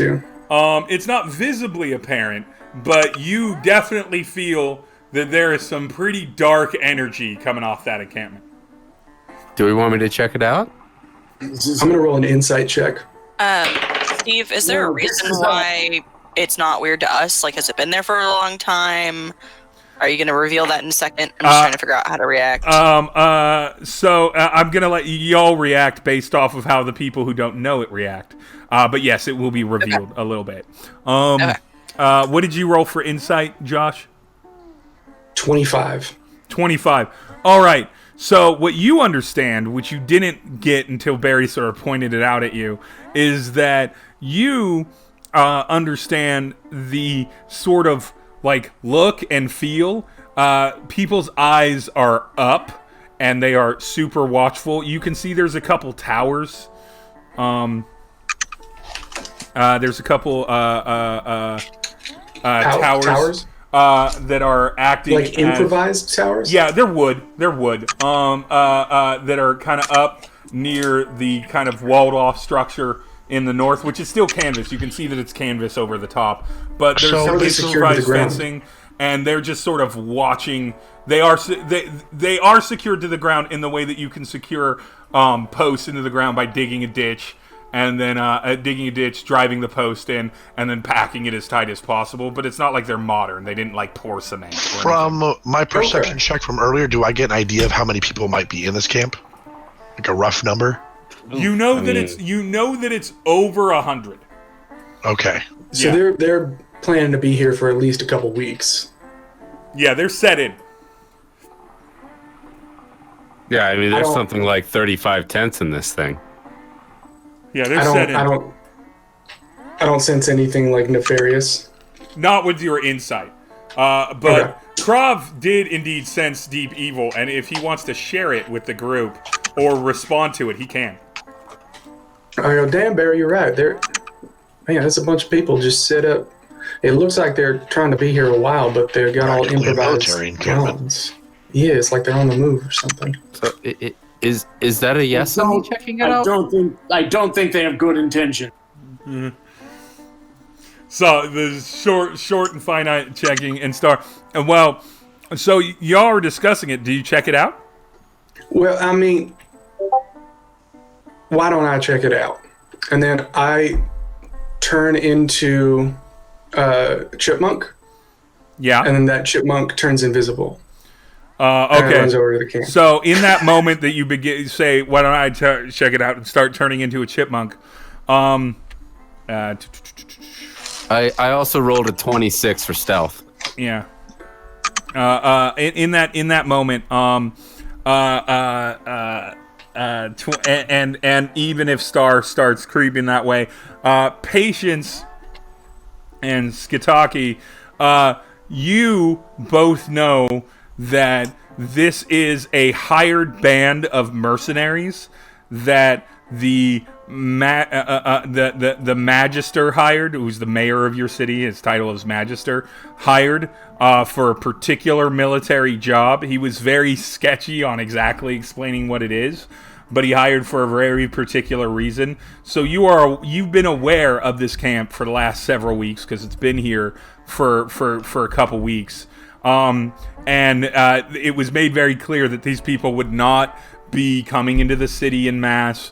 They weren't here as a threat. They were asked to be here by the Magister. They are being hired for the security of Water's wealth, but that's all you really know.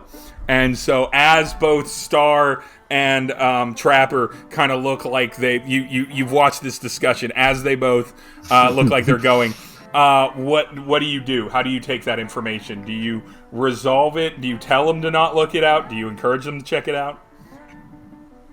I think that Patience probably says, "Oh, that's a military installment paid for by the magistrate here. You're defending something.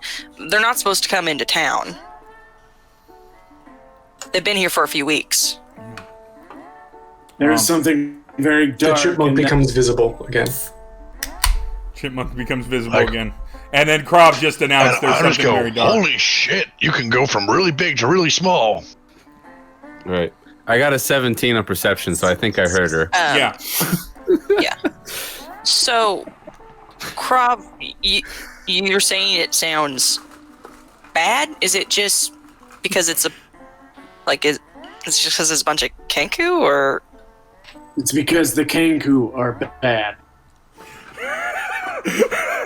I know Chipmunk shakes its head. Danny! So are we near the farm still, or have we left past that? You're past the farm. You're a little northeast of the farm. They're close enough to it, but you've gone past the windmills. Are we on like a road that's well traveled? It's on the map. I don't think there's a road. Yeah, at this point you're in kind of roadless thing. They look like they're lined up along a clear path. There's a bunch of cacti kind of off to your east, kind of and south. There's like a cacti forest, if you will, a pretty dense cacti area, and then there's definitely a path going up. It's not really like a defined path though. It's just open desert, but it's kind of lined with cacti. Yeah. Looks like someone might have cleared it. It's just past a couple windmills. Yeah. I was gonna say maybe look for like evidence because did I shake my tail. Billy tell us how long ago the stuff was stolen? So the stuff's been being stolen. Like a night as they come in. It was being stolen nights. for the last few nights as they came in, including last night when they were actually inside of Water's Wealth setting up, and it still got stolen because they weren't really going to do anything about it if it was thieves on the road, because they're like, we don't have time, we have to get to this, the location. But now that they've hit them where they're going to be for like a week or two, this is not a problem that's going to go away. So that's what triggered Bill to decide that he needed somebody. Well, to move some stuff to that size, they would have to be using like carts and stuff. I want to check with my survival skill to see if I can find any like tracks on the ground. Do we see any structure big enough to fit the missing stuff? Yes, you do. You see multiple tents that are much larger that absolutely could fit stuff. Like a harp, clothes. Like it's not necessarily like they're giant baubles. circus equipment. There's not giant circus equipment, but they probably would have brought carts. Roll your survival check, Barry. I suggest we set up 12. 2 poles and do acrobatics between them to distract the enemy army. I could do that. You see wagon Chipmunk perks tracks, up. and you definitely see wagon tracks that veer into the camp.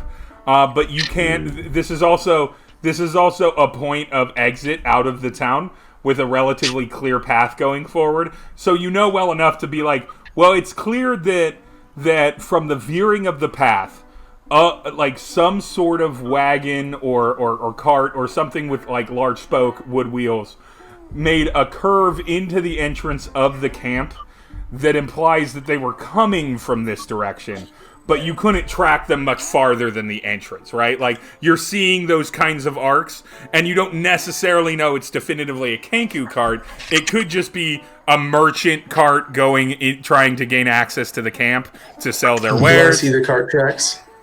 You'd have to roll survival. To see I can also point it out so that he gets an aid to it. Oh yeah, you can do a help action, so you can roll with advantage to see if you can track it better than Barry.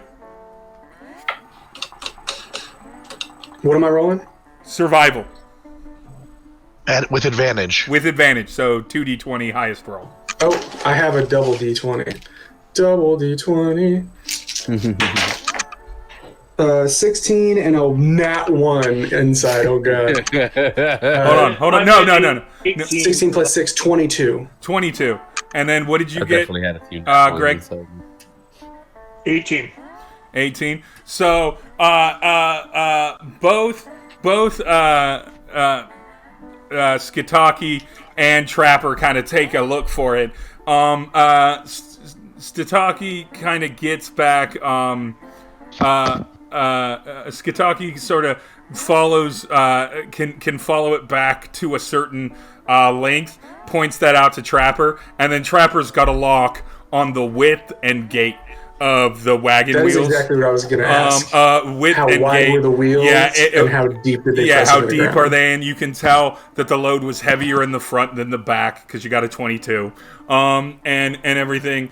And you can see that absolutely goes back past the direction that you walked into the distance. So you know that there was a wagon at least once that came through that wasn't supposed to go to town that has gone in there. And then with your earlier higher insight roll, you see a few wagons in there with supplies in them and then tarps over them. They look like they're full, but with tarps over them. That could be this wagon. They look. You can kind of see that they're like that would need that. Would the kind missing of stuff fit under the tarps? Yeah. Okay, I said, hey Barry, what kind of shit they sell in that town? Is anyone selling stuff big enough to make like real heavy tire like wheel prints? Well, I'm not a local. I think we might ask a local here. Patience. What's her name? That's right. Yep. Yeah, Patience. Do You you would know? be the one to know about this town, right? Yes. So Yeah, you got any like blacksmiths making like huge metal equipment that's real heavy? You got to move on carts. yes, this town is like thousands of people. We've got all sorts of blacksmiths. Yep. Oh damn! I only made it to the fair so far. I'm sorry. That's wild. Here, let me understand this here. So there is a We found some cart tracks over here. there's a cart that is leaving going from the place town. and going into the town where it Yeah. shouldn't go because the Kenku aren't supposed to go into town. Is that correct? And it looks like they were carrying something real heavy, and like the wheels are wide enough to carry a load, like the missing stuff from Bill's, the shit they stole from Bill, whoever stole something from Bill. Yeah. But I mean, if there's heavy stuff they can buy in town, maybe they just bought some heavy stuff in town. And he said Oh. that his boy tracked him past. You will address him by his title. Yeah, boy. his hand boy. And so are we past that farm, we passed it, right? Yeah, Like you this passed is the farm. actually the region we're supposed to be in. But how conspicuous are we right now? I turned back into a coyote man to talk, by the way. Because none of you decided to step off the side and like the Kenku of 100% clock that you guys are just standing there and like looking at shit. So they are 100% aware that there's a group of 6, many of which are just super tall compared to Kenku, that are just eyeballing. I got a 26 on that stealth roll. Oh, though. they don't So see don't see Star, because Star is conveniently always behind view, behind a much larger person, and so Star is despite being almost 7 feet. They think that you're, or they just think that Crab party has of 5. Crab is they think that it's a party of 5 and that Crab has a long black tail. Yeah. Well, so I did not mean to stop, except at the point where I turned into a chipmunk. But then it became a conversation. I think we should resume moving and keep walking the same direction we were. Hey y'all, we should probably keep moving so that we don't draw any more attention than we already have if we're going to try and scout these guys. Sounds good. Because we're kind of like this is where you put shit that you want to see well from down there. So am I doing some recon and maybe y'all can wait for it to get dark? I think that's a good idea. Do you want me to traveling first, and then get out of sight, and then come back under cover of dark? We can go do that. I can come back invisible and help out with Star if that works. So I can go invisible. I don't know if I said that. So do y'all keep moving? Right now, at least, to kind of get out of sight. I wonder if the only thing that seems strange about me for being the Kenku encampment is that they've been here for weeks, and it happened a few days ago, which means they'd have to go at least a couple days worth of travel away from their base in order to steal things from the folks coming in. Does that track for anyone in their heads for seeming a little odd? I mean, I'm not saying that it's not necessarily the Crab. Hear me out on this. I'm not saying that they're not necessarily not shady and perhaps evil with ill intent. But we didn't find any other cart tracks going past this place either. Well, I mean, if they're camped out here, maybe they're using it for something. They might be working on shit in there. I mean, you can turn stuff into anything. I don't know if you have heard of this new philosophy called engineering that I've been reading about. It's dope as fuck. You can just take shit and turn it into other shit and make it do things. Traditionally, it's not a 300-year-old harp. Usually with engineering, it's stone, metal, wood, canvas. That's a real good point. What would an army want with a harp? They did say they had magical items. It seemed like it was implied that was to make them better at performing. I want all of you to roll dexterity. Yep. Keep rolling off. 18. Ooh, nat 20. Plus I rolled a 6. 12. And I'm assuming we're traveling north at this point. So that's 18. 18. Okay, so who got above a 16? A what? Got above what? A 16. Yep, and a nat 20. And a nat 20. All right, so the people beside Skitaki that got above or a 16 or above, you just quickly step out of the way. Step out of the way of a couple crossbow bolts that launch, or not the crossbow bolts, more like thick. Like small ballista mounted thick bolts, so they're shorter, but they're wider and they're thicker. For the people the people that didn't get that, you wouldn't have gotten out of the way, but with lightning fast reflexes, Skitaki just grabs two and bats one out of the air. And it's just like, bam, da, and everything, and drops them down. and everything, and then a number of other bolts sort of land short of you because you're at about maximum range for them. But yeah, turned his video sideways because he's diving sideways through the air.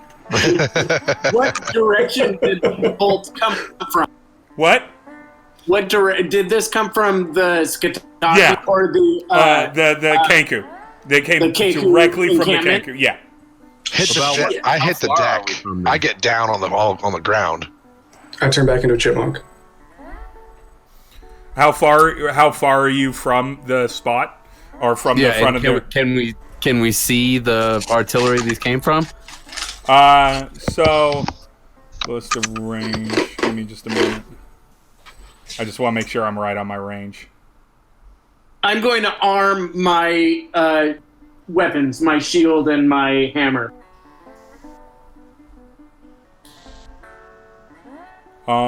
You are. I'm back in wolf form. I'm flat.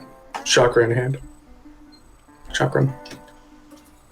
You are about 300-ish feet away from where it was being fired. There is a ballista on the top of the wooden structure, right up top. Gotcha. That's closest to like the big wide sand path, and so that is where it came from. You can see from the angle. Anyone could see from the angle, and then you look up and you can see it. Yeah. So someone hit the deck. Someone drew their weapons immediately. That was me. Yeah. I did the same. I'm going to be at least 330 feet away. Away. Yeah, you can back Moving up. away. Fuck this. Yeah, I hit the deck, grab my weapon, and crawl. Yeah, and crawl. Do you crawl Crawl toward away as or well. away from the thing? Are you all moving away? I'm crawling away. Everyone's moving away, then I'm moving away. Yeah, and so Yeah, everyone I'm moves at anything away. that range. I All right. believe. I really quickly pivot and stop running towards it and go back to running away because I realize that obviously that's the move. That's the move. You look back because you're all like, "All right, let's deal with these."